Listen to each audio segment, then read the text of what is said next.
दोस्तों, मेरा नाम है जिनी और मैं इस साम्राज्य की इकलौती वारिस हूँ। लेकिन क्या बताऊँ, मुझे रानी बनकर रहना अच्छा नहीं लगता। आइए छोटी मालकिन, आपका स्वागत है। दोस्तों, मुझे ऐसी मस्ती करना बहुत अच्छा लगता है। मालकिन, आप यह कैसा भेष बना रखा है? आपको जल्द कंपनी चलना होगा। यार, कंपनी से घर, घर से कंपनी, मेरा तो पूरा दिमाग खराब हो जाता है। इसीलिए लियो, आज कंपनी का काम हैंडल तुम करोगे। लेकिन मैडम, मैं कैसे? बस कटप्पा, मुझे पता है तुम कंपनी संभाल लोगे। इतना कहकर मैं अपनी मंजिल की ओर निकल लेती हूँ। मालकिन ने जैसा कहा है मैं वैसा करके रहूंगा। जय माहिष्मती।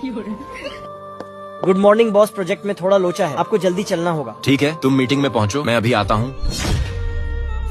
मैं कुछ पूछ रहा हूँ इस प्रोजेक्ट को टेक ओवर कौन कर रहा था? सैम, जाओ अपने हिसाब से बात करो। अब कंपनी में सभी लोगों का मूड खराब हो चुका था, तो मैंने सोचा क्यों ना सबका मूड थोड़ा अच्छा किया जाए। क्या आपको चाय पीना पसंद है? पागल लड़की, तुझे दिखाई नहीं देता यहाँ? ऐसे ही हम लोग टेंशन में हैं और तुझे चाय की पड़ी है। दोस्तों, मुझे लगता है इस लड़की को मेरे बारे में पता नहीं है कि मैं कौन हूँ। नेक्स्ट पार्ट देखने के लिए सब्सक्राइब करके कमेंट में लाल दिल भेज दें।